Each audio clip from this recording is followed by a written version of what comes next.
یہ وظیفہ اتنا طاقتور ہے کہ انشاءاللہ العزیز پہلے ہی دن وظیفہ کر کے آپ کو دوبارہ ضرورت ہی نہیں پڑے گی۔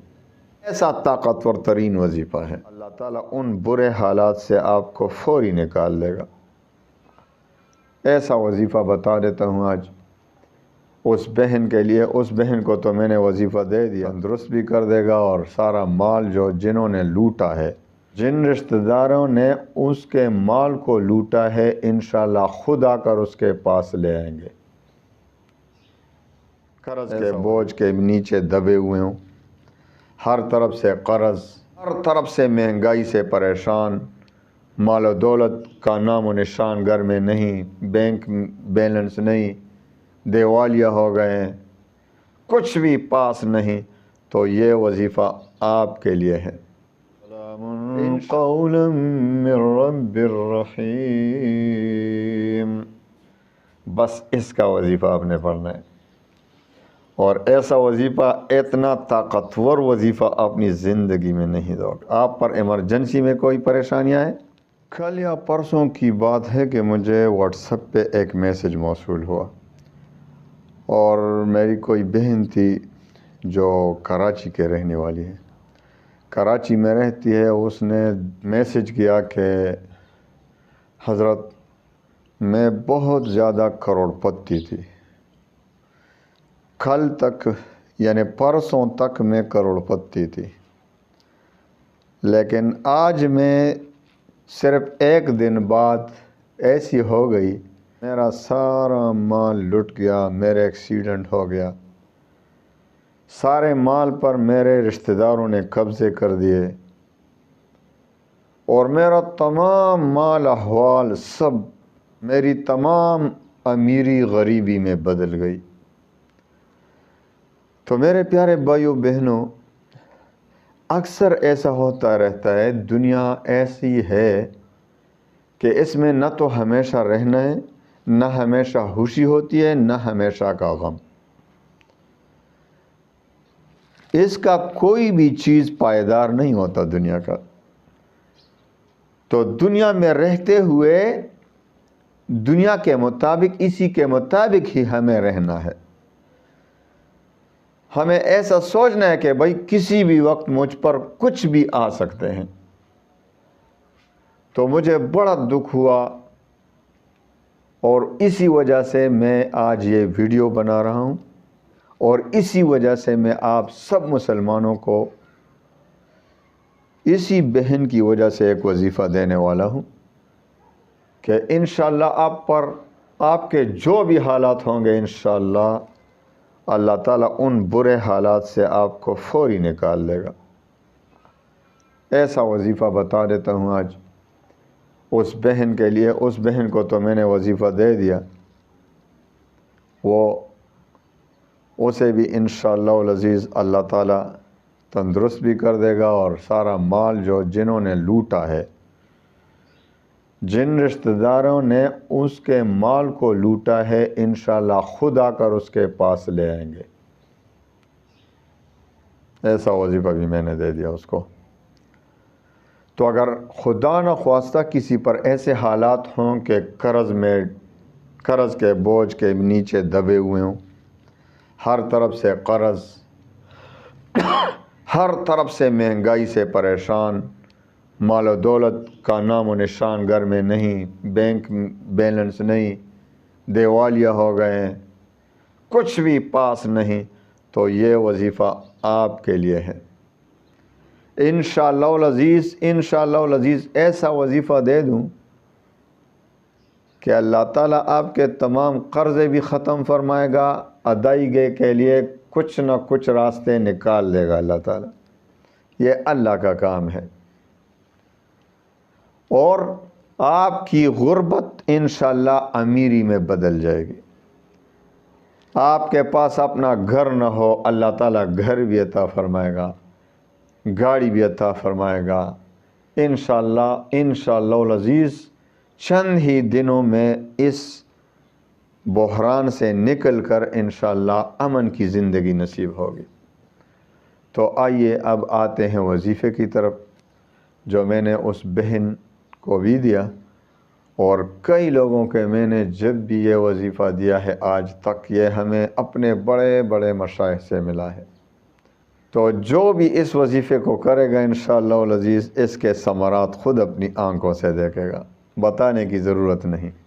اجازت عام ہے، آپ کو پتہ ہے کہ میرے وظیفے کی اجازت عام ہوتی ہے، لیکن بار بار یہ بات نہ کہیں ویڈیو لمبی ہو گئی۔ ویڈیو میں لمبی نہیں کرنا چاہتا، لیکن ویڈیو کے لیے ضروری باتیں تو کرنی پڑتی ہیں۔ اب اگر میں آپ کو شرائط کے بغیر وظیفہ دے دوں، آپ وظیفے پہ وظیفہ پڑھتے جائیں گے، اثر نہیں ہوگا، پھر مجھے گالیاں دیں گے، مجھے کھوسیں گے کہ بھئی اس نے وظیفہ غلط دیا۔ میں کیوں غلط کام کروں؟ تو وظیفے کے لیے شرائط وظیفے سے زیادہ ضروری ہے۔ وہ شرائط وظیفے سے آپ وظیفہ نہ بھی کریں تو وہ شرائط آپ میں ہونے چاہیے بحیثیت مسلمان۔ بحیثیت مسلمان وہ تمام 4 شرائط آپ میں ہونے چاہیے، 24 گھنٹے، سال ہا سال، ہر منٹ ہر پل وہ آپ کے ساتھ ہونے چاہیے۔ نمبر 1 نماز کی پابندی، مسلمان ہیں آپ نا۔ پھر اگر مجھے کسی نے کہا کہ ویڈیو اس وجہ سے لمبی ہو گئی تو پھر وہ جا سکتا ہے میرے چینل سے۔ نماز کی وجہ سے جاتا ہے تو چلے جاؤ، نماز نہیں پڑھتے تو چلے جاؤ میرے چینل سے، مجھے کوئی فرق نہیں پڑے گا۔ میں صرف لوگوں کو فائدہ پہنچانے کے لیے ویڈیو بنا رہا ہوں۔ تو آپ نے نماز نہیں پڑھنی ہے، آپ اللہ کی پرواہ نہیں کرتے، میں آپ کو کیا کرتا ہوں؟ آپ کی کیا پرواہ کروں گا کہ میرے چینل پہ آئے گا، سبسکرائب کرے گا، لائک کرے گا؟ آپ لائک ہی نہ کریں۔ جو نماز نہیں پڑھتا وہ تو آپ اس کو مسلمان کہتے ہیں، جو نماز بالکل نہیں۔ وہ مفتی اعظم سعودی عرب کے پاس ایک شخص آیا کہ حضرت میں نے 25 سال تک نماز نہیں پڑھی، اب اس کی قضا کا کیا طریقہ ہے؟ سن لے ذرا بات۔ 25 سال ہوئے میں نے نماز نہیں پڑھی، تو اب اس کی قضا کس طرح کروں 25 سال کی نمازوں کا؟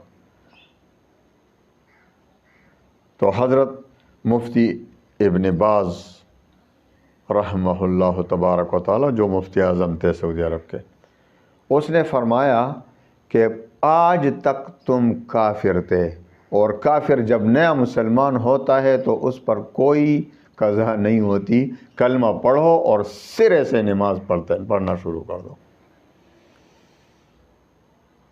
اگرچہ اس میں اختلاف ہے نا کہ کافر ہوتا ہے نہیں ہوتا، اس کو کیا سزا ہونی چاہیے، لیکن سعودی عرب کا یہی فتویٰ تھا۔ اب میں اس میں جاؤں گا کہ ہمارے امام ابو حنیفہ رحمۃ اللہ علیہ کا کیا مذہب ہے، امام مالک کا کیا مذہب ہے، اسی طرح امام شافعی، امام احمد بن حنبل کا کیا مذہب ہے، غیر مقلدین کا کیا مذہب ہے، تو اس میں پڑھیں گے تو پھر تو گھنٹوں لگیں گے۔ لیکن یہ نماز کی اہمیت کا آپ کو سمجھا رہا ہوں کہ اس نے یہی فتویٰ دیا تھا کہ 25 سال آپ نے نماز نہیں پڑھی تو آپ مسلمان ہی نہیں۔ تو میرے پیارے بھائیوں، نماز پڑھنا ضروری ہے، ہر وظیفے سے پہلے یہ شرط ضروری ہے۔ دوسرا شرط رزق حلال کی طلب، کہ جس پیٹ میں حرام پڑا ہو، حدیث میں آتا ہے اس کی دعا قبول نہیں ہوتی۔ تو وظیفہ کیا کام کرے گا؟ آپ پڑھیں نہ پڑھیں برابر۔ تو رزق حلال کی طلب کریں، اپنے پیٹ کو حرام سے نہ بھرا کریں، اپنے بچوں کے پیٹ کو حرام سے نہ بھرا کریں۔ بجلی کی چوری عام، گیس کی چوری عام، لوگوں کی لوٹ کسوٹ جاری، ہر طرف فراڈ، دھوکہ دہی، جھوٹ، یہ مسلمان کا کام بن چکا ہے، نعوذ باللہ۔ تو حرام سے بچ کر رہیں۔ تیسرا شرط، اللہ تعالیٰ پر ایمان اور یقین اعتماد کامل ہو، اللہ تعالیٰ پر یقین اور اعتماد کامل ہو۔ وہ حدیث قدسی میں آتا ہے کہ حضور پاک صلی اللہ علیہ وسلم فرماتے ہیں کہ اللہ تعالیٰ فرماتے ہیں کہ میں اپنے بندے کے ساتھ اس کے ظن، اس کے گمان کے مطابق معاملہ فرماتا ہوں، یعنی جس طرح مجھ پر یقین رکھے گا، گمان رکھے گا، میں اسی کے مطابق معاملہ فرماؤں گا۔ تو جو شخص اللہ تعالیٰ پر یقین کامل کے ساتھ وظیفہ پڑھتا ہے، اللہ تعالیٰ اس کے گمان کے مطابق اس کی دعا، اس کا وظیفہ قبول فرما لیتے ہیں۔ اور جو شک کرتے ہیں کہ میں نے تو یار بہت سے وظیفے، کبھی بھی دعا قبول نہیں ہوتی، چلو یہ بھی پڑھتا ہوں، آزماتا ہوں، تو اللہ تعالیٰ پر شک کر رہے ہیں تو آپ کا وظیفہ حدیث قدسی کے مطابق رد ہو جائے گا، آپ کی دعا قبول نہیں ہوگی۔ چوتھا اور آخری شرط کہ وظیفے کا تلفظ ٹھیک ہو، آپ صحیح طریقے سے وظیفہ پڑھ سکتے ہیں، قرآن عظیم کو صحیح طریقے سے پڑھنے پر آپ قادر ہیں تو پھر وظیفہ شروع کریں۔ یہ 4 شرائط آپ میں آئے جائیں تو پھر شروع کریں وظیفہ۔ تو وظیفہ بہت آسان ہے۔ سورہ یاسین میں آپ نے ایک آیت کی تلاوت کی ہوگی۔ سورہ یاسین تو آپ روزانہ امید ہے کہ انشاءاللہ صبح کے وقت تلاوت کرتے ہوں گے، کیونکہ سورہ یاسین تو حدیث میں آتا ہے کہ ہر چیز کا دل ہوتا ہے، اور سورہ یاسین قرآن عظیم کا دل ہے۔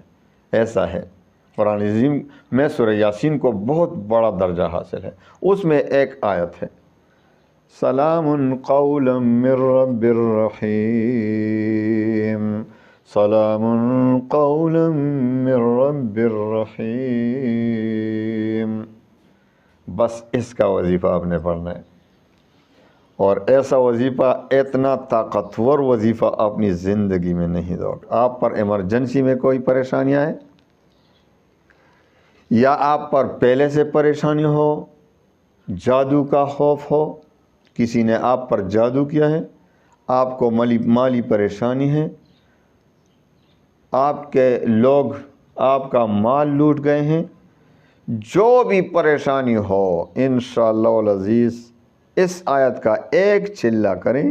میں طریقہ بتا دیتا ہوں، اور 40 دن کے اندر آپ کے غم، آپ کی پریشانی ختم ہو چکی ہوگی انشاءاللہ۔ اور جس میں زیادہ اخلاص ہوگا تو انشاءاللہ پہلے ہی دن وظیفہ کرنے سے اس کی پریشانی ختم ہو جائے گی۔ یہ وظیفہ اتنا طاقتور ہے کہ انشاءاللہ العزیز پہلے ہی دن یہ وظیفہ کر کے آپ کو دوبارہ ضرورت ہی نہیں پڑے گی۔ ایسا طاقتور ترین وظیفہ ہے۔ تو جادو سے بھی خلاصی ہو جائے گی۔ اگر آپ جادو میں مبتلا ہیں، جادو سے مکمل خلاصی۔ آپ کسی لاعلاج مرض میں مبتلا ہوں تو انشاءاللہ جڑ سے ختم، جنات ختم، مالی پریشانی ختم، دشمنوں کا شر ختم، آپ کا مال کوئی لوٹ کسوٹ کے لے گئے ہیں وہ خود آ کے واپس لائے گا۔ تو آئیے وظیفے کی طرف آتے ہیں۔ آپ نے ایسا کرنا ہے کہ سب سے پہلے وضو کر کے 2 رکعت، اگر رات کو کریں گے تو بہت بہتر ہوگا، ویسے کسی بھی وقت کر سکتے ہیں جس وقت نماز پڑھنا جائز ہو۔ عورتوں پر اگر ایسا وقت آ جائے نا تو وہ یعنی ماہواری کا دن ہے، کیونکہ 40 دن کرنا پڑتا ہے، تو ان دنوں میں وہ ناغہ کرے، کیونکہ ایک تو وہ نفل نہیں پڑھ سکتی، اور دوسرا یہ قرآن عظیم کی آیت ہے سلام قولا من رب الرحیم، تو وہ ان دنوں میں ناغہ کرے، پھر سے شروع کرے، لیکن وہ دنیں جو پہلے کیا تھا وہ بھی گن لے اس کے ساتھ، 40 کا پورا کرے تعداد۔ تو بات ہو رہی تھی، تو آپ نے کیا کرنے ہیں، 2 رکعت صلاۃ حاجت کے پڑھنے، اس کے بعد 11 بار درود شریف پڑھنے، لیکن یہ تنہائی میں کرنا ہے۔ یہ بات یاد رکھیں کہ رات کو کریں، دن کو کریں، لیکن تنہائی میں کرنا ہے۔ تو آپ نے 1111 بار، سب سے پہلے 11 بار درود شریف پڑھیں، اس کے بعد خوب دل سے رونے کے انداز میں اللہ تعالیٰ کی طرف دھیان کرتے ہوئے خوب توجہ سے سلام قولا من رب الرحیم، سلام قولا من رب الرحیم، سلام قولا من رب الرحیم، سلام قولا من رب الرحیم، سلام قولا من رب الرحیم، 1111 بار پڑھیں، خوب دھیان سے، توجہ سے، اللہ کی طرف متوجہ ہو کر۔ سمجھ گئے نا، اللہ تعالیٰ کی طرف خوب توجہ ہو، اس آیت کے معنی پر غور کرتے ہوئے سلام قولا من رب الرحیم۔ آخر میں جب 1111 بار پورا ہو جائے پھر 11 بار درود شریف پڑھیں، اور پھر رو رو کر اپنی جو بھی حاجت ہوگی اللہ سے مانگیں۔ مالی پریشانی ہو، آپ کا لوگ آپ کے مال کو لوٹ کسوٹ کے لے گئے ہوں، کسی نے آپ کے جائیداد پر ناجائز قبضہ کیا ہو، آپ پر کسی نے کالا جادو کر لیا ہو یا جو بھی جادو ہو، آپ کو ایسا مرض یا آپ کے گھر میں کسی کو ایسا مرض ہو، اللہ نہ کرے کہ لا علاج ہو، کینسر کیوں نہ ہو، تو ان کو ایسا کرنا ہے کہ ان پر بھی جب بھی آپ وظیفہ پڑھیں، اگر مریض کے لیے یا جادو کے مریض کے لیے یا جنات کے مریض کے لیے کرنا ہے تو پھر اپنے ساتھ پانی بھی رکھ لو، اور پانی پر وہ دم کرتے جائیں آخر میں، یعنی جب پورا ہو جائے دم کریں اور مریض کو بھی دم کریں آ کے، اور اس مریض کو وہ پانی پلاتے رہیں کل تک، پھر کل جب دوسرا پانی، تو پھر کل تک انشاءاللہ 40 دنوں میں مکمل صحت یاب ہو جائے گا۔ تو اتنا آسان وظیفہ ہے کہ انشاءاللہ العزیز ہر کوئی کر سکتا ہے، اور طاقتور اتنا ہے کہ آپ نے اس جیسا طاقتور وظیفہ زندگی میں نہیں دیکھا ہوگا۔ ان الفاظ کو دیکھو، سلام قولا من رب الرحیم۔ اللہ تعالی ہمیں عمل کرنے کی توفیق دے۔ وآخر دعوانا ان الحمد للہ رب العالمین۔